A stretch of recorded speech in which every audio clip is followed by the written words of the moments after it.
Jay here, Stretford, Paddock. This is the Paper Talk. As you can see, I'm in the studio. You know what to do by now. Get involved in the comments and the chat. Loads of stories to get through. We're going to have an update on the takeover situation. It looks like it's Sheikh Jassim to lose now. He's well ahead, according to all the reports anyway. So we're getting into that, but because it looks like he is overpaying. So we'll discuss that. Also, the David De Gea situation. What's going on there?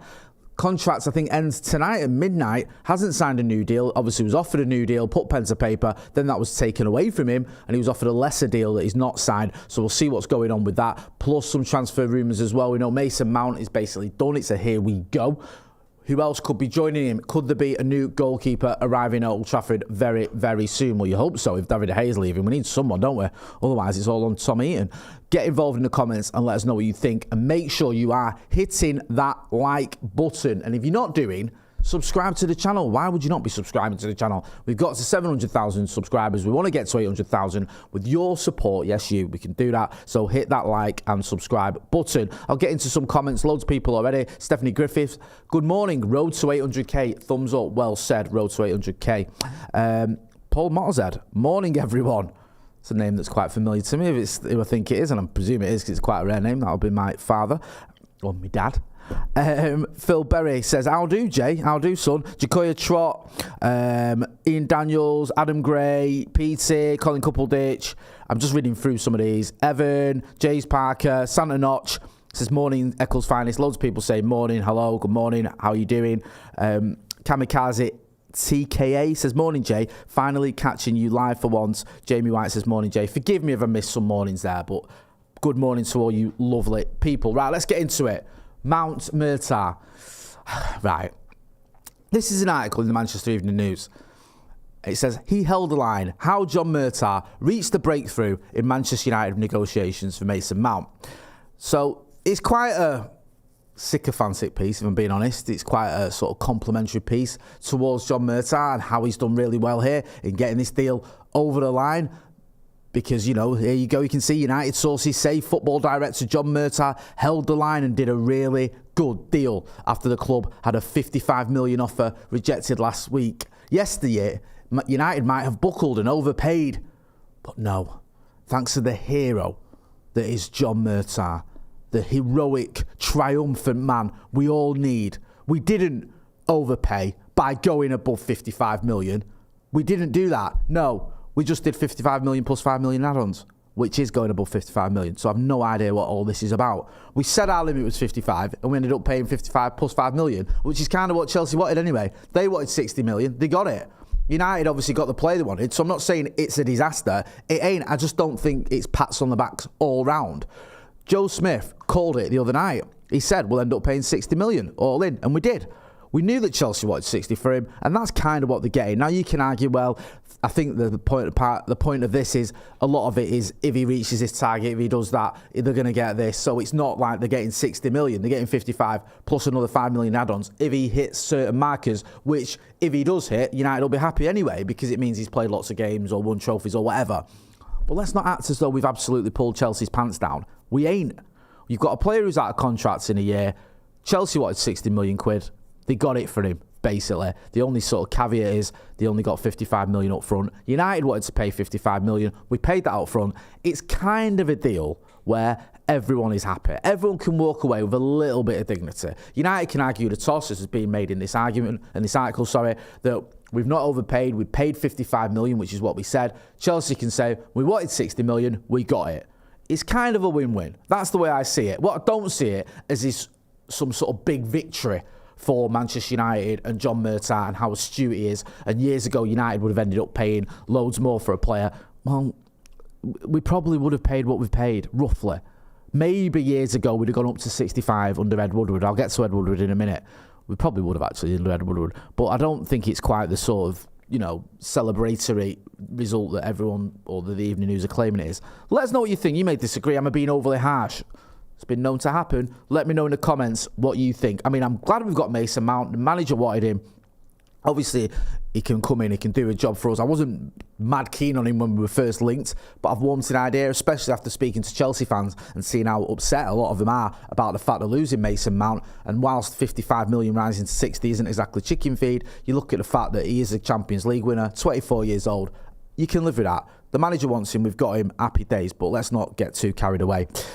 Yash, it's hit on the head. He says, I think we overpaid, but Eric Ten Hag wanted him for 4 years. Fair enough. Yash also says 60 million for Mount would seem like a bargain if we win the league somehow. 100% if we win the league, you'll see an absolute snip. Kamikaze Tika says, Woodward would have paid 75 plus 5 straight up, that clown. To be honest with you, Woodward would have probably paid about 80 million for him. Chelsea would have gone, we want 60 million. Woodward would have gone, no, you're having 80. I mean, no, what? 80, all right, done.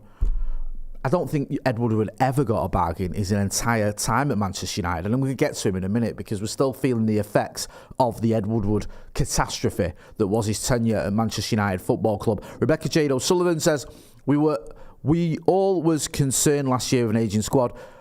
Well, he's already replacing the players before they've left. That is a fair point as well. We are bringing in younger players. Yash also says, I think we get Onana, a forward, and Mount. Paul Manvel says, Kane will be a massive mistake. He'll only come to take pens for his record and phone it in while earning big. He has no ambition, else he'd have left Spurs 5 years ago. Don't want him. Well, he's not sitting on the fence there, is he, old Paul Manvel? He's made his feelings clear towards Harry Kane. The good news is, Paul, I don't think we're going to get him. I think he's going to go to Bayern Munich. They look like they're pretty set on getting him. United have had interest. I've not seen anything concrete. I'd have Harry Kane at Manchester United. I think he'll do a good job. I don't quite share your scepticism there. I don't understand the point you're making. Will he come to Manchester United? Doesn't look like it.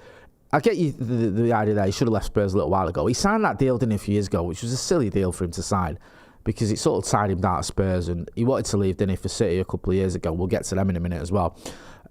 That didn't happen. Now he's got to Bayern Munich. He'll probably go to Bayern Munich, score a load of goals there. I actually think Harry Kane's got another 3 or 4 years left in him.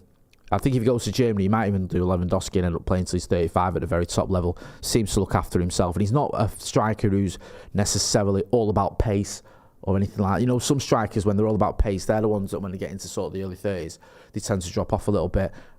I don't see that happening with Harry Kane. I think he can go there, score loads of goals, win the Bundesliga, because they win it every year, don't they? Let's have it right. And potentially win a Champions League as well. I think they're still a little way off that, but it could happen while he's there. Let's talk about Sheikh Jassim.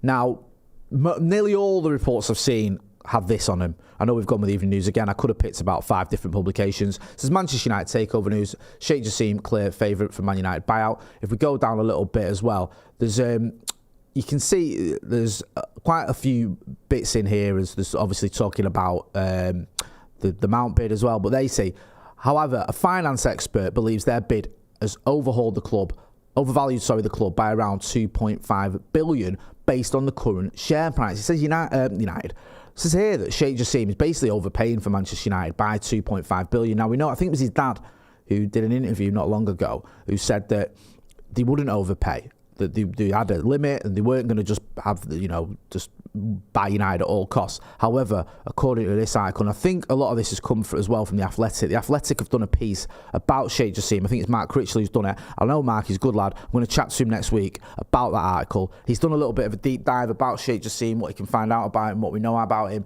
They've managed to find a few different pictures of him because I think you probably noticed from our thumbnails there's only a set amount of pictures of Sheikh Jassim that you can that we've seen. So yeah, according to this, says here that Sheikh Jassim is overpaid by 2.5 billion. There's also, and it says this in The Athletic as well, a little bit of criticism of Sheikh Jassim of the Glazers, saying that basically the club just, it's been more or less been left to rot under their stewardship, which I think we can all agree with. So that is quite interesting that you can see there that as he heads forward, as he heads closer to becoming the new owner of Manchester United, it's evident that you look at the valuation of United. I know we all love United, think it's amazing and it's worth it, it's priceless, whatever. There is an actual valuation of it, and that is probably a lot less than what Sheikh Jassim, if it indeed it is going to be him, is going to pay for the club. And it just shows you the Glazers are just getting away with it, aren't they? They're going to make a load of money they don't deserve. They haven't put anything into the club. They've saddled us with all this debt. I think we're still 700 million quid in debt. You've seen the state of the stadium. It's fallen apart. The training ground has gone from modern to vintage. The players, we've got a decent squad. We need additions. You've just seen City winning a treble, albeit with 116 charges now hanging over their head.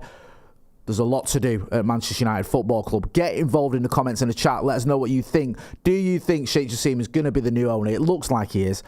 All the sort of rumours and reports head that way. Or do you think there could be a twist in the tail? Ahmed Ajib Khan, butchered that one. Why can't we try defenders in midfield? Lindelof and Martinez. City did that with Stones, didn't they? Rebecca J. Sutherland said, bro, Chelsea was 4.25 billion. There's no way we're worth less than that. Got to remember about Chelsea, it was different. Because of what Abramovich did with certain amount of debts that he wrote off, it's not the same. And I think Todd Boehly and his consortium actually overpaid for Chelsea. If you look at what they paid, they didn't pay what the market value was. They overpaid. And there's a lot going on with that deal as well. People look at it and go, hang on a minute. That put a lot of people off buying a Premier League club, because I think that what went on with Chelsea, it was different because of the Abramovich situation and how he had to sell quickly because of his ties to Putin. Then there was the fact that Boehly and his consortium overpaid as well. Also, that money that was meant to be, put aside, that was meant to go to Ukraine, apparently it's still sitting in a bank somewhere because of red tape. So this whole idea that Chelsea was being sold and the money was going to go to Ukraine and all this other nonsense is just that. It just hasn't happened at all. Kez Levin says, United, the biggest club in UK and one of the biggest in Europe, 6 billion is fair. Listen, you may think that, but according to the sort of the valuation of it, it isn't. Also, people talking about David De Gea. Yash says, I hope we get Onana for 40 million. Jonas Loic says, David De Gea deserves respect. Hit that like button, people. Almost 1,500 people watching. We haven't got to 400 likes. I think we can do 400 likes, yeah? Hit the like button. You're watching. Hit the like button. If you've not done it already, subscribe to the channel. I want to see some likes. Come on, smash a likes. Smash a like. Smash a like, as the kids say. Let's talk about Andre Onana, because apparently we're going to have a formal meeting today. Now, this has come from La Gazzetta dello Sport. It says United and Inter to hold formal meeting over Onana deal today. We had that sort of cryptic style tweet from Fabrizio Romano yesterday, didn't he? Where he said that United were about to enter talks, but it wasn't quite just United are going to enter talks. The way he worded it was a bit confusing. However, according to Gazzetta dello Sport, United and Inter will hold their first formal meeting over a potential deal later today. The report adds in are already lining up possible moves for Anatoly Trubin or Keylor Navas should they decide to sell Onana. So that seems to be moving forward. I like Andre Onana. He is a bit of a live wire. It is going to be interesting having him in goal for Manchester United if indeed he arrives. But he's someone that plays out the back the way that Erik ten Hag seemingly wants to play. Also, he knows the manager who's at Ajax. We've seen him, the success he had helping him to get to the Champions League final. I thought he did a good job in that as well, in that final. So, yeah, could be a good signing. Could be a signing that makes a lot of sense. Let us know what you think. Are you all in on Andre Onana? Do you think David De Gea should stay or will stay? Or do you think there could be another option? Is there a third way, as they used to say in the 90s, for Manchester United? Let's have a look here at what Rio Ferdinand's had to say about it. Rio says, Rio Ferdinand rips into Man United as official bid expected for David De Gea replacement. De Gea appears to be on his way out of Manchester United with boss Erik ten Hag lining up his replacement, but club icon Rio Ferdinand is unhappy with their treatment of the Spaniard. Yeah, Rio's not been happy about it. I think this is the whole sort of giving him a contract, offering him a contract, him saying, yeah, all right, a contract on reduced terms, signing it, and then them taking it away. It says here, you can see the quote there, let's put aside whether you think De Gea is good enough or not. That's up for debate. He's been an unreal servant to this football club. Rio Ferdinand told Vibe with 5. That's obviously his channel. We know Rio Ferdinand well. We've had him on the channel a few times, and Steve obviously does stuff for Vibe with 5. So 12 years he's been at the club, similar to what I was at this club. Player of the year 4 or 5 times in that time. Been phenomenal at times. The best player at the club in a few of those years. All accurate. Had periods where it didn't go well, lost form, true, lost confidence. I said this the other day, lost confidence. But in the main, has served the club well, never brought the club into disrepute. Erik ten Hag, at the end of the day, has a type of goalkeeper he wants. And if David De Gea isn't that goalkeeper, he has to hold his hands up. But Rio Ferdinand, it goes on to say, has been left gutted by the way the situation has played out. And he says that, there's a sour taste that was left in the mouth of departing players such as De Gea. Rio Ferdinand, I know it's different because it was different period. It was Ed Woodward, wasn't it?